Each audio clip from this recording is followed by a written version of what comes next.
Salut tout le monde, bienvenue à nouveau sur le podcast.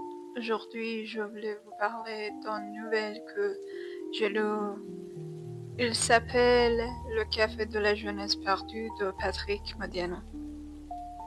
En fait, je l'ai surtout pour pratiquer mon français, donc c'était pas seulement pour le plaisir, mais aussi un exercice de langue pour moi.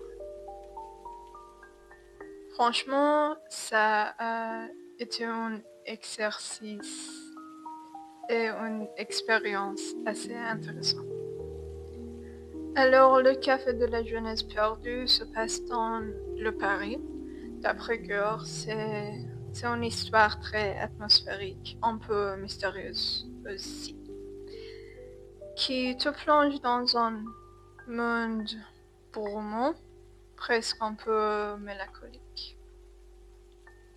Et ce n'est pas une histoire rapide au plan d'action, c'est plutôt une histoire qui met l'accent sur les sentiments et l'ambiance.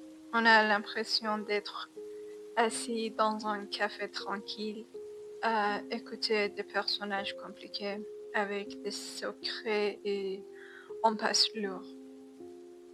Avant de continuer, je voulais juste vous prévenir que cette histoire, il y a un peu de trigger warnings. Elle aborde des thèmes assez lourds, donc si vous décidez de la lire, pensez bien à vérifier des trigger warnings. C'est important de savoir dans quoi on se lance. Pour ma part, j'ai bien aimé l'histoire et je la trouvais bien écrite. Et l'ambiance m'a vraiment marqué, mais je dois dire que c'est pas le genre de lecture que je choisirais juste pour me divertir. C'est un peu lourd et assez réfléchi et presque mélancolique par moments. Donc si vous préférez des histoires légères ou joyeuses, c'est pas pour toi.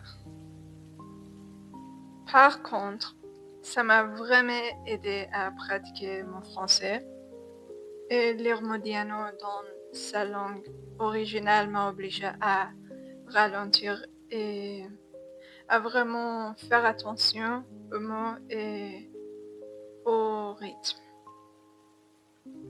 Ça m'a clairement aidé dans mes compétences en français et ça m'a donné un peu aperçu de la littérature française.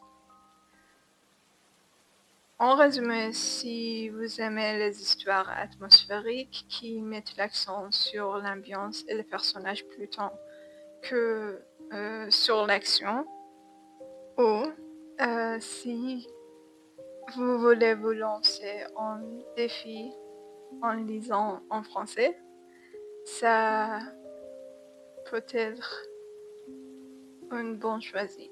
Mais n'oubliez pas les trigger warnings et préparez-vous à une tonalité un peu sombre. Voilà pour ce mini-talk sur ce livre. Si vous avez déjà lu Le café de la jeunesse perdue, ou si vous connaissez d'autres histoires françaises à me conseiller, dites-le moi. Merci d'avoir écouté et à la prochaine. Hello everyone, welcome back. Today I'm going to talk about a short story. It's called The Cafe of Lost Youth by Patrick Modiano. Now, I picked this up mainly to practice my French, so it wasn't just about reading for fun. It was also a kind of language exercise for me, and honestly, it was an interesting experience. So, the Cafe of Lost Youth is set in post-war Paris. It's this really moody, atmospheric story that pulls you into a foggy, almost mysterious world. The writing is poetic and a bit haunting, and it's not your typical fast-paced story with lots of action. It's more about the feelings and the mood. You kind of feel like you're sitting in a quiet cafe, listening to these characters with complicated pasts and secrets. Before I go in deeper, I want to mention that the story contains some trigger warnings because it deals with some heavy themes. So if you decide to read it, I should tell you that you have to definitely check those out. It's important to know what you're getting into, especially with something that can be a bit dark or unsettling at times, so heads up on that.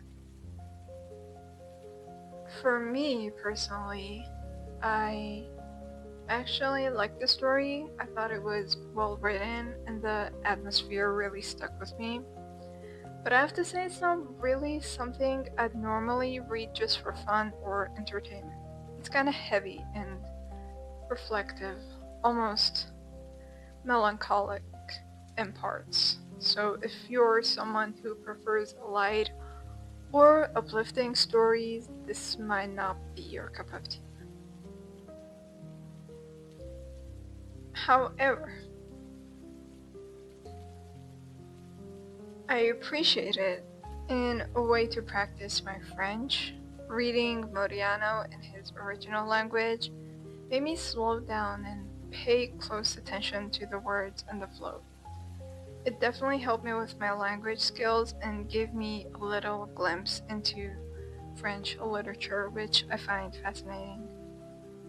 Overall, if you like atmospheric stories that focus on mood and character rather than big plot twists, or if you want to challenge yourself with French reading, this might be worth checking out. Just remember those trigger warnings and be prepared for a bit of somber tone. That's it for today's mini book talk. If you're at the Café of Lost Youth or any other French stories you think I should try, definitely I would love to hear it. Thank you for listening, and I'll catch you next time. Laters.